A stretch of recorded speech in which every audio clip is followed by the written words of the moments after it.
Welcome to Next in Tech, an S&P Global Market Intelligence podcast where the world of emerging tech lives. I'm your host, Eric Hanselman, Chief Analyst for Technology, Media, and Telecom at S&P Global Market Intelligence. And today, we're going to be digging into mergers and acquisitions with our returning guest, Brennan Daly, who's head of our M&A practice. Brennan, welcome back to the podcast. Thank you, Eric. As always, I wish it were under better circumstances, but nonetheless, we do have a lot to talk about. That's your dour nature coming out. And I'll not to steal too much of your thunder, but there are some bright spots to talk about. But we're going to be digging into some subjects that you and some of the team were talking about in a recent webinar, and we'll have links to the webinar in the show notes. That was M&A in focus, and the subhead was the new normal, which is I don't know. Was that the dour part of this that you were talking about? Yeah, unfortunately, I'd like to say that the new normal looks a lot like 2021, but here in 2023, the new normal looks more of what we saw normally in the previous sort of half decade. And what that means is kind of a reversion to the mean. We're in a down cycle right now in the tech industry, and that not only the underlying industry, but then also the M&A that functions on top of the underlying industry. And what I mean by that is, if you think about technology, I mean, from its very inception, and you know this, you've had both on an operating role and as a researcher, you followed along with tech, and the hallmarks of tech have always been from the outset outsized growth and outsized valuations. And the two obviously support one another.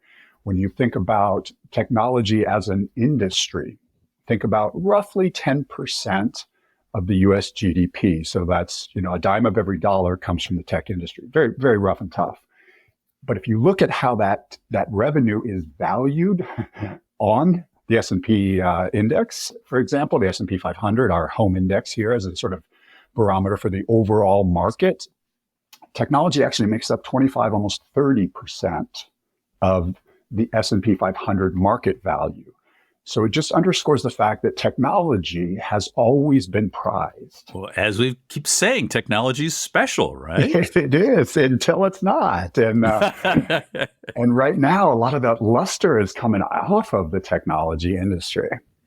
Well, and I expect there's some macroeconomic factors that may have some influence there. It is. And there are macro factors, not to discount that, but keep in mind too, that this is closer to, I would say, the dot-com collapse than it is to the great financial crisis. So if we look back, over the past 2 decades, two overall downturns stand out, right? The dot-com bust, which I remember quite well.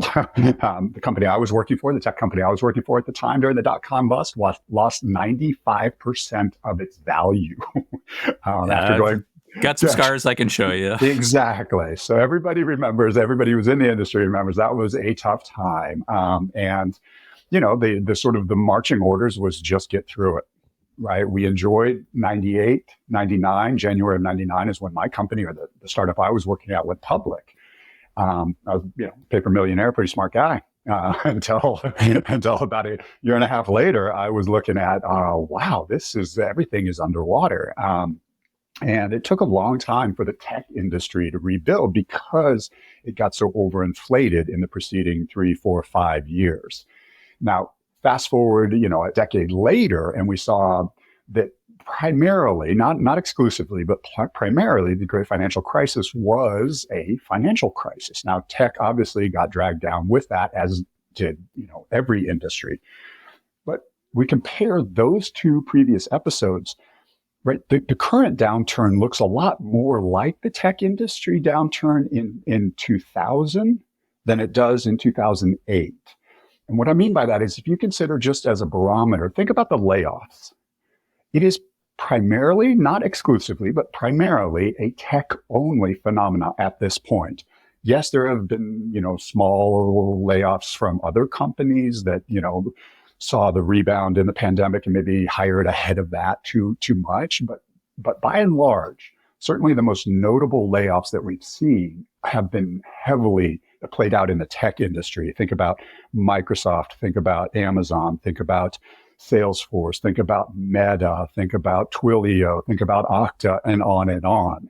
So this has been, for the most part, a tech phenomena. And again, that's not due to anything sort of larger macroeconomic pictures. It was just that tech got ahead of itself coming out of the recession. The way I like to think about it is tech sort of led the economy out of the recession, and now it's kind of leading back down. So riding the wave both ways, I guess, in terms of where that fits. Yeah. Hopefully we're approaching the beach as we're riding that wave. And we were hoping for a sandy shore, I guess. But this is something where, if we think about what that impact has been, that, riding that down has meant that, it's not just the bits and pieces of overall confidence from a macro perspective, but their equity markets impacts in what's happening in M&A as a result. Yeah, if you think just broadly, in 2022, tech names by and large were down more than a third. They lost a third of their value, which is basically twice what the broad market lost in 2022. Now, yes, some tech names, and certainly a little bit of speculative fever has returned to the market, and tech has started 2023 much stronger, but I don't think there's much conviction that is a durable rally, that tech has somehow bottomed out, and that, for the next year, the tech names are going to, resume their historic trajectory. I don't think that's the case. And the reason I say that is if you go back and listen to some of the guidance, again, when we you mentioned our webinar earlier that's linked, and I certainly encourage folks to, if they want to spend a little bit more time thinking about both the technology industry and the related M&A industry. We had a full hour to kind of go into some of the topics around there. But when you think about 2023 as a transition year, right, it's not going to be like it was in 2021. It's probably not going to be as bad as it was in 2022. But what does 2023 then look like? And what I would suggest is right now, we're kind of in a transition phase where if you listen to the guidance from companies, from some of the large cap companies that sort of help set the tone in the overall tech market, it's still pretty rocky.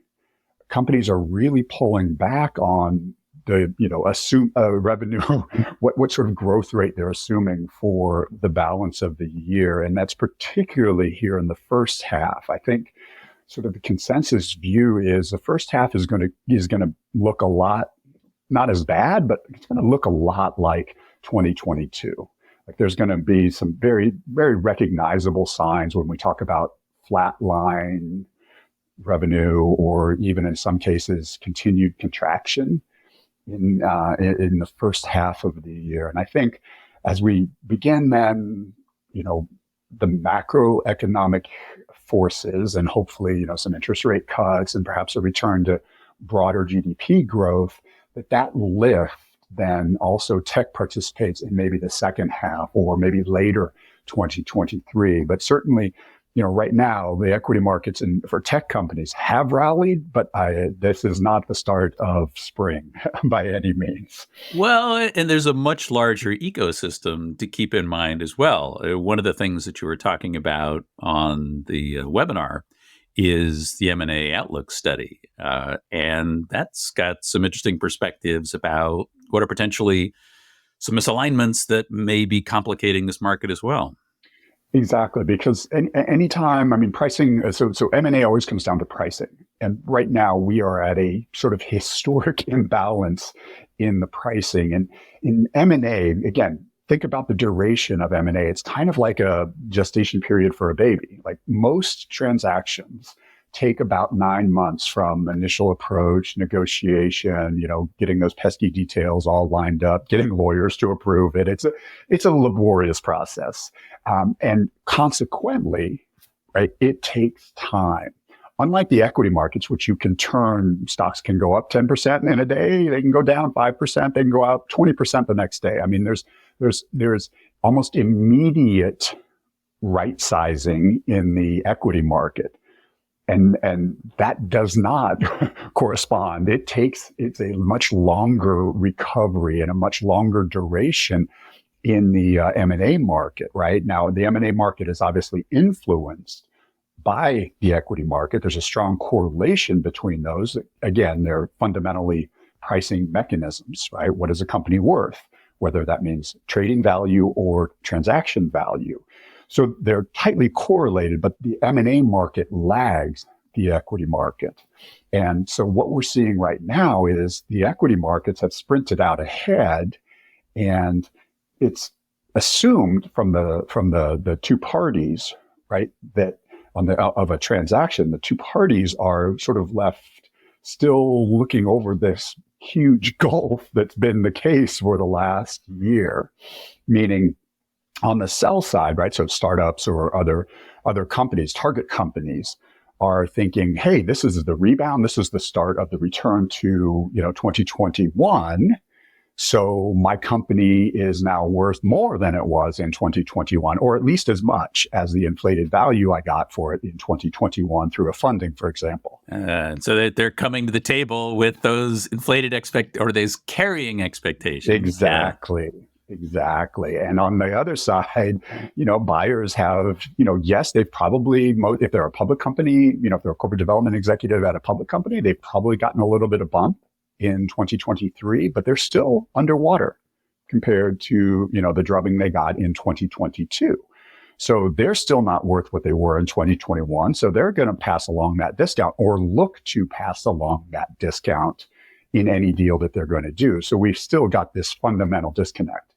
Well, but there were two areas of highlight that you were looking at, information security and application software. And certainly, those year in and year out, those are, between them, they sort of cover the fastest growing and most highly valued markets, right? And when you think about application software, it is a vast and varied market. It's home to about one of every three transactions in our M&A database is an application software deal. It's effectively it's software eating the world, that old cliche. And when we look at our database, I mean, software is eating our database because everything is moving to sort of digital. And and so when we look at these two markets, they stand as kind of bellwethers, right? It used to be, whether it was in, way back in the day, you'd look at PC sales as kind of an indicator of the overall health of the technology industry, right? I don't think now many people look at that. Certainly, I think the value is certainly swung more to software than it is hardware. But in any case, we look for indications. And I think there's some signs of life in both of those markets that, yes, they will take time to, fully be realized in transactions, right? It's not going to be overnight that we suddenly resume paying 10 times trailing sales for information security companies across the board, right? That's not going to be the case, or that application software is suddenly worth, 8 times trailing sales, regardless of its top line. That's not what I'm suggesting, but there has been a sort of a healthy indicators, I guess, from those two markets, which, if they firmly take root, I would suggest that then that can help lead the broader market, the overall, $1 trillion tech M&A market, that can lead it back to kind of health. And we can establish truly this new normal, which is probably looks, kind of what we were doing maybe before the pandemic. So maybe some green shoots that are starting. You sort of hope they don't get eaten by a woodchuck. But yeah, exactly. I mean, we don't want to see this get snuffed out. We don't want to see this get ahead of itself, right? And I think that's what, when you talk to anybody on Wall Street right now, I don't think anybody would say that the current rally in tech stocks is sustainable. Nobody's going long off of this rebound. Instead, they're looking for kind of a stabilization, and that's what also we need in the tech M&A market, because volatility kills transactions. When you have huge swings, even positive swings, right, it tables transactions, because essentially you're locking in a value, right? You're on a legally binding contract. You're locking in, you're setting a terminal value. This is what you are worth now and forever. And anytime you have big swings on either side of that value, right, it undermines transactions. And that's one of the main reasons why, coming out of 2022 is a tough year, right? We saw the largest, on a dollar basis, we saw the largest year-on-year decline that we have in 20 years in the tech M&A market. It was tough. And again, it was simply because there was this disconnect between buyers and sellers. The bid-ask spread was large. Now it is approaching, those two sides are approaching a little bit closer to one another, but there's still a pretty big gulf, and it's very fragile. That's, to go back to the green shoots are very fragile. Like, that's early days of recovery. This is not a sturdy plant yet that we can, I'm mangling your metaphor, but you get the point. Well, hey, when I start pulling in, macroeconomic woodchucks and things, I think there are a lot of places we can go with a metaphor here. So, well, but you mentioned one of the other things about deals on the table. I'm curious about, in previous years, private equity has been a big component, but it seems like that's not as big a part of the market this year.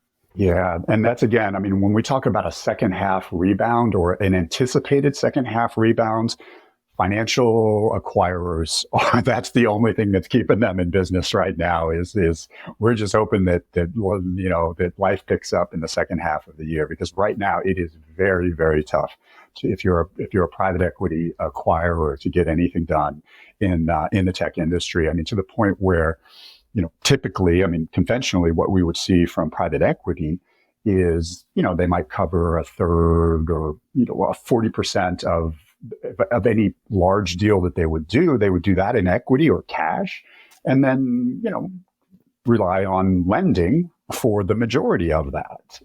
And that's been there, since private equity opened its doors, regardless of the industry. That's been the financial structure for transactions is we borrow and we buy. And right now, borrowing, as anybody who's bought a house lately, borrowing is very expensive and it's hard to find.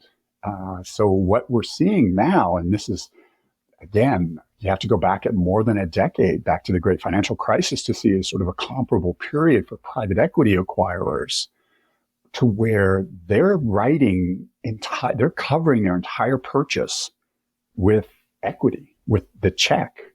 So if it's a $2 billion deal, they're writing a $2 billion check instead of, writing a $500 million check and borrowing the rest, say.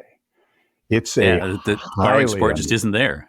Yeah, it's not. And so, and the thinking is, obviously, this depends a lot on what happens in the Federal Reserve. They're going to meet in about a month from now and probably tackle on another quarter point raise. By May, possibly could be potentially a level, if not, maybe the second half of this year, we start to even drop rates.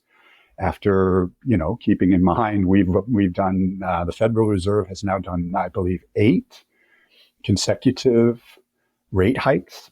They're going to do another one in a month's time. And so it has been uniformly pushing prices up for the cost of debt up to the point where that is starting to have a tangible impact on the returns for private equity.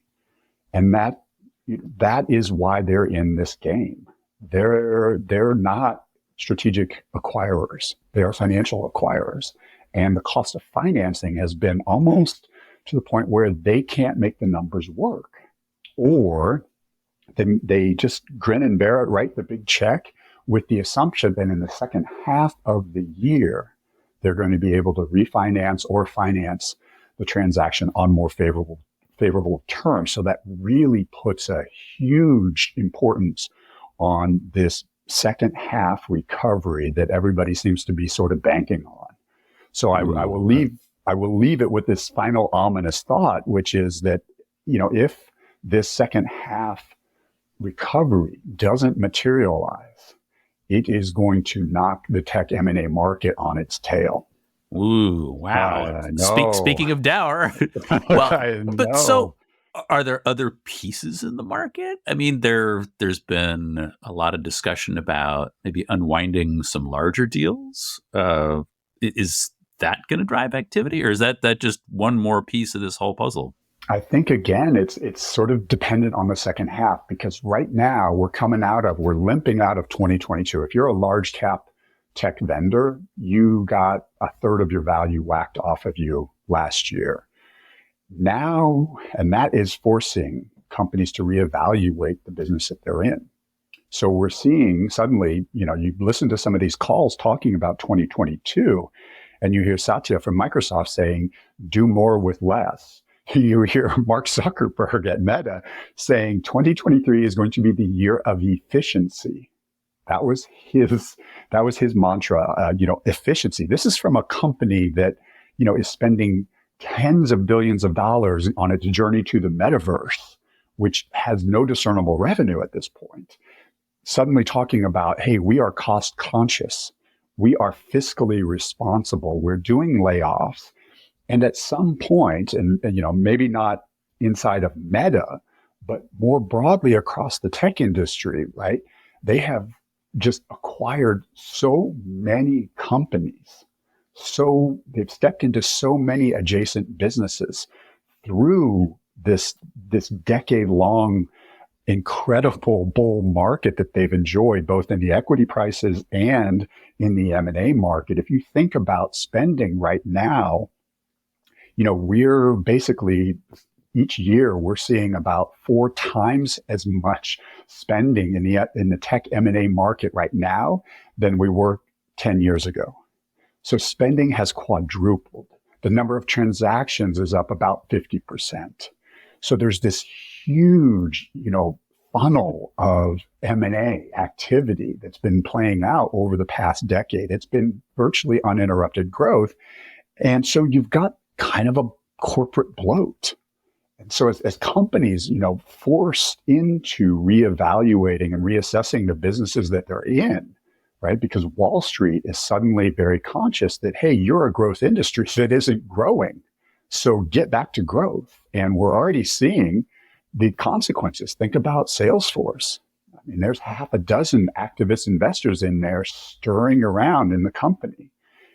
2 years ago, Salesforce was growing 20%. Now it's eking out barely single-digit growth rate.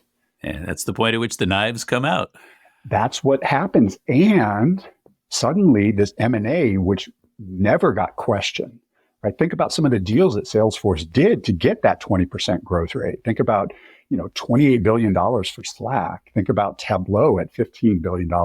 Think about MuleSoft. I mean, these are big transactions. These are, 30, 40 times trailing sales, platinum valuations.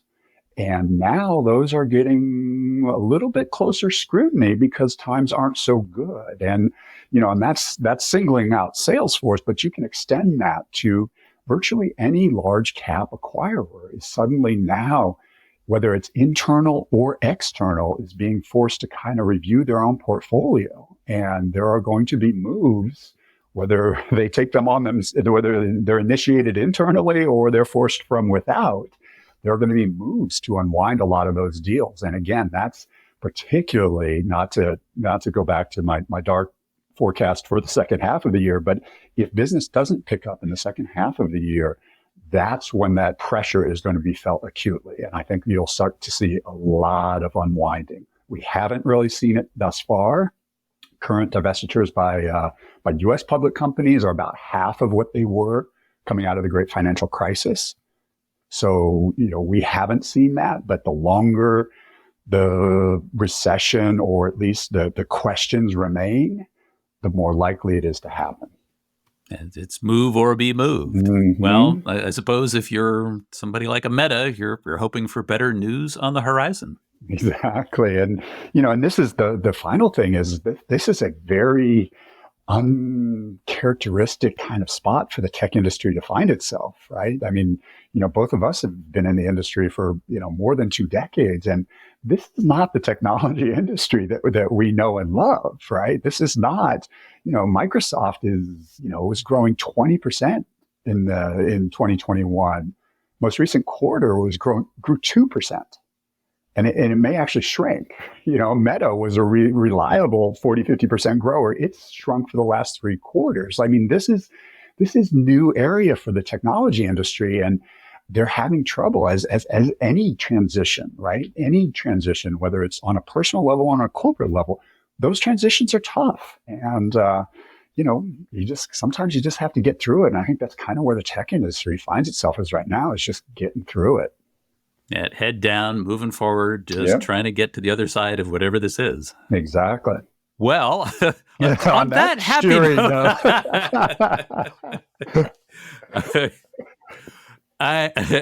we will have to leave it. Brennan, I appreciate all the insights. You're not going to have me back because I'm just...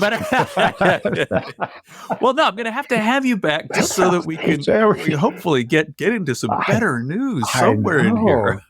Well, pencil me in for the second half of 2023, because even as pessimistic and as dour as the outlook that I gave, I think I do see the clouds parting a little bit for the second half. So certainly looking forward to better days then.